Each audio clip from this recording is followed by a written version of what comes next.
So I've been putting together my thoughts on what the perfect pour would actually look like. Now, in my mind, I always think that the perfect pour is one that is fully and evenly extracted. Now, for that, I believe that in a V60, if all the grinds sink to the bottom, the beans are done being extracted from. So the purpose is to sink all the grinds as quickly as possible with the least time differential between the first drip and the last drip, allowing us to have the most evenly extracted coffee possible. So the gases only release when the water comes in contact with the grind. So it's safe to say when you get all the grinds wet, you've started to release all the gases.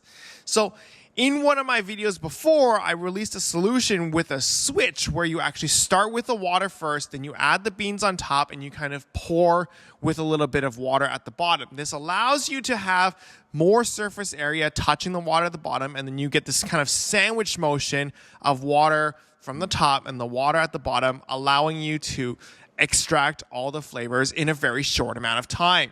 Now, not everybody has a switch, so we'll be doing this on a V60. Now, in the V60, what you want to be doing is you want to set a very, very deep divot. The top is going to be a little bit more of a concave, but towards the middle, you're going to get this very, very deep hole.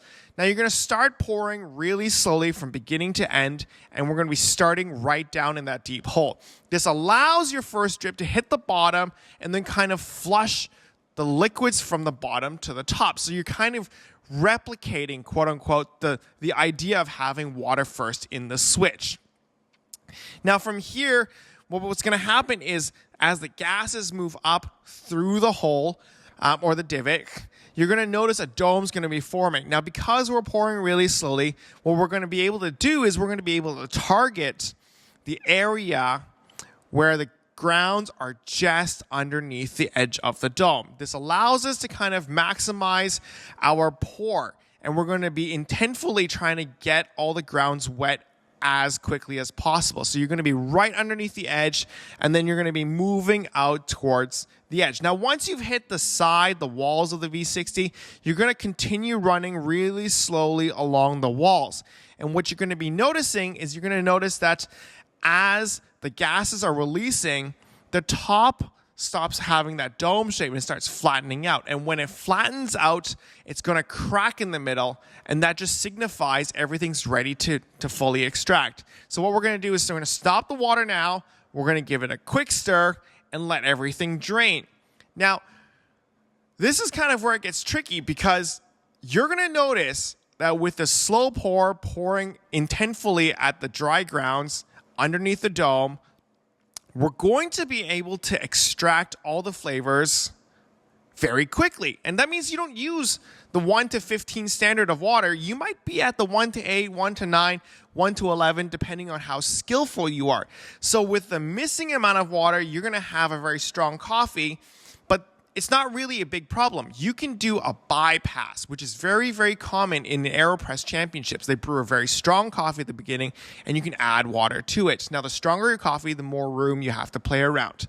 So you don't have to worry too much. We can always dilute, but you can never remove the water. So this has been a very fun technique for me, and I've been brewing some of my best coffees yet. I do think sometimes my single pour method does have a little bit of an over-extracted flavor. It's because the first drip and the last drip could take a very long amount of time, and the difference in time means some of the beans come in contact with water for like 30 or 40 seconds longer than the last bit of beans. Whereas in this method, you're going to have a more even timing between the first and the last bit of the pour. So before we move into the recipe and the demo, I just wanted to apologize for the lack of videos recently. I'm actually planning on closing the shop down. So this beautiful space that we'll be filming in right now, it's actually a coffee shop, and I will be closing it down to move into a warehouse or a roasting facility. Now, in the roasting facility, I will have a studio portion where I'll be doing all my filming and all the pictures and everything. But for the filming, I'll probably have quite a few setups, from the bar counter to maybe even like a couple of couches where I can do podcasts. And I can even brew coffees to match the mood of the podcast, because I think coffee is really something that brings people together. The idea of coffee is something we can converse over, and it sets the tone. It's just a part of our lifestyle. no matter what it is we enjoy. So that's kind of why I'm really busy. I'm just focusing, trying to clean up like the rest of the shop. I've got 2 months left, and then I'm just kind of focusing on expanding the roasting business. So if you guys are new here, my name is Vincent, and I'm the head roaster for Tales Coffee. And if you guys want to follow along my coffee journey, make sure to subscribe and hit that bell notification so you can get the latest updates on my newest.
Now, unlike most brewing recipes, there's going to be no maximum amount of water you're going to be using. It's kind of like if I were to give you a baking recipe for cookies and you and I weigh out different doughs at the end. And so the only answer is you bake your cookie until it is golden brown. Likewise, in this pouring technique, what you want to do is based on how fast or slow you pour or how precise you are. And in fact, some coffee beans give off much more gases than others. And so it depends on how, the different variables. You just want to make sure that all the beans have sank.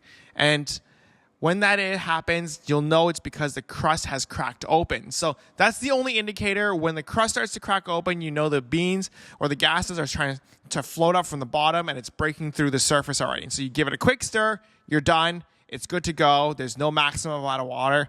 And if it's tasting too strong for you, you just add water into the final product. That's the bypass. And you add till it's kind of like your taste. That's just what it is. This is technically what I've been playing around with. I'm going to give a much more precise kind of detailed look into everything once I really perfect this kind of thought process. I just wanted to share with you guys first. So let me know in the comments below what you guys think about it. Give it a try. Is it really hard? Are you having troubles kind of controlling it? Tell me about your kettles. Are you finding it difficult because maybe you're using like the Fellow Stag, or maybe you're having more fun because you're using something like the Time War, which is a more vertical spout. And so different little variables. There's lots to talk about. And thank you so much for watching. As always, I'll catch you guys in the next one. Bye.